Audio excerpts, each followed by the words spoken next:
നമസ്കാരം. Experience in knowledge എന്ന ചാനലിലേക്ക് എല്ലാവർക്കും സ്വാഗതം. ഈ ചാനൽ ആദ്യമായിട്ടാണ് കാണുന്നതെങ്കിൽ താഴെയുള്ള സബ്സ്ക്രൈബ് ബട്ടണും ബെൽ ഐക്കണും എനേബിൾ ചെയ്യുക. ഈ വീഡിയോ ഇഷ്ടമായെങ്കിൽ കമൻറ്റ് ചെയ്യൂ, ലൈക്ക് ചെയ്യൂ, ഷെയർ ചെയ്യൂ. നമുക്കെല്ലാവർക്കും ജീവൻ നിലനിർത്താൻ ഒഴിച്ചുകൂടാനാവാത്ത പ്രാണവായുവിനെ കുറിച്ചാണ് ഇന്നിവിടെ വിശകലനം ചെയ്യാൻ പോകുന്നത്. കഴിഞ്ഞ കുറേ മാസങ്ങളായി രാജ്യത്തെ തന്നെ അലട്ടിക്കൊണ്ടിരിക്കുന്ന ഒരു പ്രശ്നമാണല്ലോ കോവിഡ്-19 കേസുകളിലുണ്ടായ വർധനവും രാജ്യത്തെ ആശുപത്രികൾ നേരിടുന്ന ഓക്സിജൻ സിലിണ്ടറുകളുടെ ദൗർലഭ്യവും നമ്മെ കൂടുതൽ ധർമ്മസങ്കടത്തിലാക്കുന്ന ഈ സാഹചര്യത്തിൽ ഓക്സിജനെ കുറിച്ച് കൂടുതൽ അറിയാൻ നാം എല്ലാവരും ബാധ്യസ്ഥരാണ്, അല്ലേ? വരൂ, നമുക്ക് ഓക്സിജന്റെ കണ്ടെത്തലിൽ നിന്ന് തുടങ്ങാം.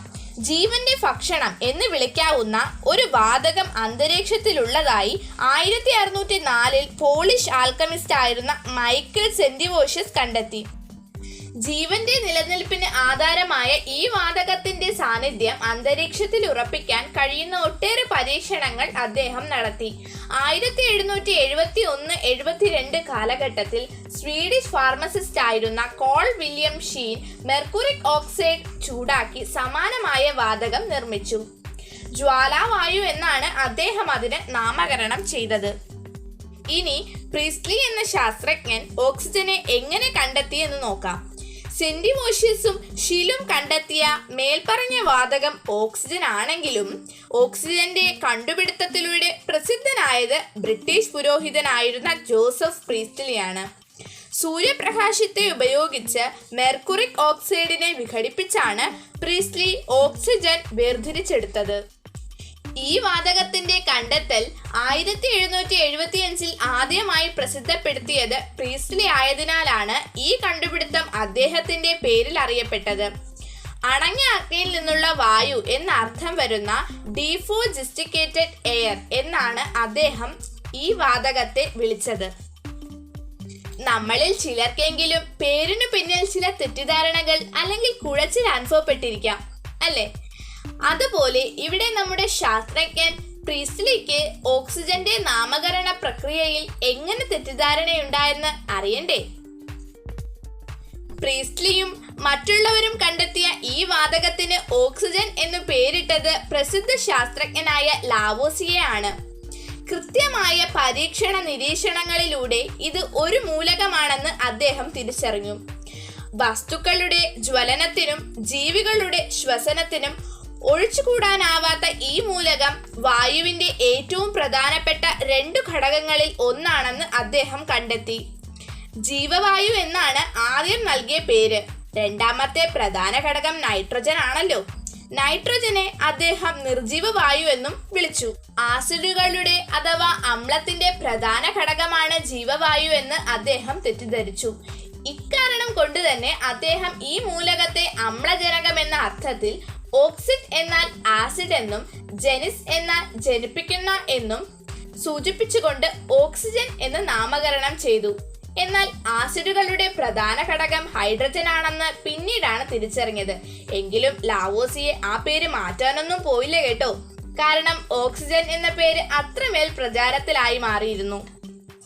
ഇനി ഓക്സിജന്റെ സന്തുലിതാവസ്ഥയെക്കുറിച്ചൊരു വിശകലനം നടത്തിയാലോ? ഓക്സിജൻ അത്യന്തം രാസപ്രവർത്തന ശേഷിയുള്ള ഒരു മൂലകമാണ്. ഇതിന് അധിക സമയം സ്വതന്ത്രാവസ്ഥയിൽ നിൽക്കാനൊന്നും ആകില്ല. ചുറ്റുപാടുമുള്ള പദാർത്ഥങ്ങളുമായി രാസപ്രവർത്തനത്തിൽ ഏർപ്പെടുകയും തൽഫലമായി സ്വതന്ത്ര ഓക്സിജന്റെ അളവ് കുറഞ്ഞു വരികയും ചെയ്യുന്നു. കൂടാതെ ജീവികൾ ശ്വസന പ്രക്രിയയുടെ ഭാഗമായി ഓക്സിജൻ ഉപയോഗിക്കുന്നു. ഇപ്രകാരമുണ്ടാകുന്ന അന്തരീക്ഷത്തിലെ ഓക്സിജന്റെ കുറവ് ഹരിതസസ്യങ്ങളിൽ നടക്കുന്ന പ്രകാശ സംശ്ലേഷണം മൂലം ത്വരിതപ്പെടുന്നു. ഹരിതസസ്യങ്ങൾ ജലവും കാർബൺ ഡയോക്സൈഡും ഉപയോഗിച്ച് സൂര്യപ്രകാശത്തിന്റെ സാന്നിധ്യത്തിൽ കാർബോഹൈഡ്രേറ്റ് നിർമ്മിക്കുകയും ഓക്സിജനെ സ്വതന്ത്രമാക്കുകയും ചെയ്യുന്നു. കണ്ടില്ലേ, ഹരിതസസ്യങ്ങൾ നമ്മുടെ ജീവൻ നിലനിർത്താൻ സ്വാധീനം ചെലുത്തുന്നത് എങ്ങനെയാണെന്ന്. അതുമാത്രമല്ല കേട്ടോ, സമുദ്രജലത്തിലെ സൂക്ഷ്മ സസ്യങ്ങളായ പ്ലവകങ്ങളാണ് അന്തരീക്ഷ ഓക്സിജന്റെ 45% സംഭാവന ചെയ്യുന്നത്. ഭൂമിയിലെത്തുന്ന അൾട്രാവയലറ്റ് വികിരണങ്ങളും ഫോട്ടോലിസിസ് എന്ന പ്രക്രിയയിലൂടെ ജലത്തെയും നൈട്രസ് ഓക്സൈഡിനെയും വിഘടിപ്പിച്ച് ഓക്സിജനെ സ്വതന്ത്രമാക്കുന്നു. ഇനി ഓക്സിജന്റെ രാസഘടനയെ പരിശോധിക്കാം. സാധാരണ ഊഷ്മാവിലും മർദ്ദത്തിലും വാതകാവസ്ഥയിൽ സ്ഥിതി ചെയ്യുന്ന ഒരു മൂലകമാണ് ഓക്സിജൻ. ഇതിന്റെ ആറ്റോമിക് സംഖ്യ 8 ആണ്. 2 ആറ്റങ്ങൾ ചേർന്നാണ് ഓക്സിജന്റെ ഒരു തന്മാത്ര രൂപപ്പെടുന്നത്. ഓക്സിജന്റെ രാസവാക്യം O2 എന്നാണ്. ഓക്സിജന്റെ മറ്റൊരു തന്മാത്ര രൂപമായ ഓസോണിനെ കുറിച്ച് നമ്മളെല്ലാവരും കേട്ടിട്ടില്ലേ? അതെങ്ങനെയാണ് രൂപപ്പെടുന്നതെന്ന് നോക്കാം. 3 ആറ്റങ്ങൾ ചേർന്ന് രൂപപ്പെടുന്ന ഓസോൺ എന്നൊരു തന്മാത്രാ രൂപവും ഓക്സിജൻ ഉണ്ട്. അന്തരീക്ഷത്തിലെ ഉയർന്ന പാളിയായ സ്ട്രാറ്റോസ്ഫിയറിൽ അൾട്രാവയലറ്റ് വികിരണങ്ങളാൽ ഓക്സിജൻ തന്മാത്ര വിഘടിച്ച് ഓക്സിജൻ ആറ്റമായി മാറുന്നു.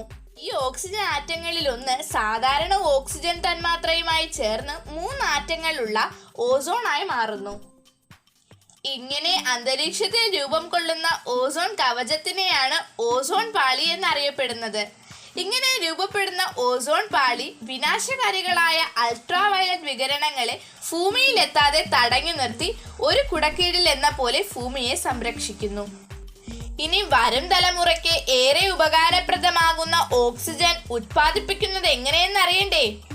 വ്യാവസായിക ആവശ്യങ്ങൾക്കും ചികിത്സാ ആവശ്യങ്ങൾക്കുമായി അന്തരീക്ഷത്തിൽ നിന്ന് ഓക്സിജൻ വേർതിരിച്ചെടുക്കുന്നത് ആംശീയ സ്വേദനം അഥവാ പാർഷ്യൽ സ്വെറ്റിംഗ് എന്ന പ്രക്രിയയിലൂടെയാണ്.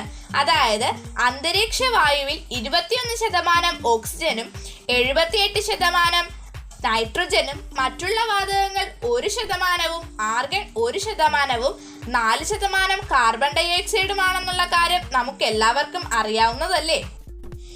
ഇങ്ങനെയുള്ള അന്തരീക്ഷ വായുവിനെ ഒരു പ്രത്യേക മർദ്ദത്തിൽ ഓക്സിജനെ ദ്രാവകാവസ്ഥയിലേക്ക് മാറ്റുകയും അതേസമയം നൈട്രജൻ വാതകാവസ്ഥയിൽ തന്നെ തുടരുകയും ചെയ്യുന്നു. ദ്രാവകാവസ്ഥയിലുള്ള ഓക്സിജനെ വേർതിരിച്ചെടുത്ത് വലിയ ടാങ്കുകളിലും സിലിണ്ടറുകളിലും സൂക്ഷിക്കുന്നു. അതൊരു ചെറിയ കാര്യമൊന്നുമല്ല കേട്ടോ. 840 ലിറ്റർ ഓക്സിജനെ ദ്രാവകമാക്കി മാറ്റുമ്പോൾ അത് 1 ലിറ്ററായി ചുരുങ്ങുന്നു. ഇനി പറയാൻ പോകുന്നത് ഇത്തരത്തിൽ സിലിണ്ടറുകളിലാക്കുന്ന ഓക്സിജൻ ചികിത്സയ്ക്ക് എങ്ങനെ പ്രയോജനകരമാകുന്നു എന്നതാണ്. കഴിഞ്ഞ കുറച്ച് ദിവസങ്ങളായി നമ്മുടെ ജീവന്റെ ആധാരമായ പ്രകൃതിയിൽ സുലഭമായ ഓക്സിജൻ ശ്വസിക്കാൻ കിട്ടാതെ മനുഷ്യർ വലയുന്ന വാർത്തകൾ കേൾക്കാത്തവരായി നമുക്കിടയിൽ ആരും തന്നെ ഉണ്ടാവില്ല, അല്ലേ? ശ്വാസതടസ്സം നേരിടുന്ന രോഗികൾക്ക് കൃത്രിമ ശ്വാസം നൽകാനായി സാധാരണ ഓക്സിജനോടൊപ്പം നിശ്ചിത അനുപാതത്തിൽ നിഷ്ക്രിയ വാതകങ്ങൾ കൂടി കലർത്തിയാണ് ഓക്സിജൻ സിലിണ്ടറുകൾ തയ്യാറാക്കുന്നത്. പർവ്വതാരോഹണത്തിനും മുങ്ങൽ വിദഗ്ധരുമൊക്കെ ഇത്തരം ഓക്സിജൻ സിലിണ്ടറുകളാണ് ഉപയോഗിക്കുന്നത്. കഴിഞ്ഞ ചില നൂറ്റാണ്ടുകളായി അന്തരീക്ഷ ഓക്സിജന്റെ അളവിൽ നേരിയ കുറവ് വന്നിട്ടുണ്ട്. വനനശീകരണം, സമുദ്ര മലിനീകരണം, വ്യാവസായിക ശാലകളിൽ നിന്നുള്ള വായു മലിനീകരണം എന്നിവ ശുദ്ധവായുവിന്റെ ലഭ്യതയ്ക്ക് തടസ്സമാകുന്നു. അതിനാൽ ആരോഗ്യമായ നിലയിൽ പ്രകൃതിയെ നിലനിർത്താൻ നമുക്ക് എല്ലാവർക്കും പ്രാപ്തരാവാം. ഒപ്പം അറിവ് പ്രതിസന്ധികളെ തരണം ചെയ്യാനുള്ള കരുത്താർജിക്കലാണ് എന്ന മഹാത്മജിയുടെ വാക്കുകൾ കൂടി ഞാനിവിടെ സ്മരിക്കുന്നു. ഇനിയും നല്ല അറിവുകളുമായി നിങ്ങളുടെ മുന്നിൽ എത്തുന്നവരെയും നന്ദി, നമസ്കാരം.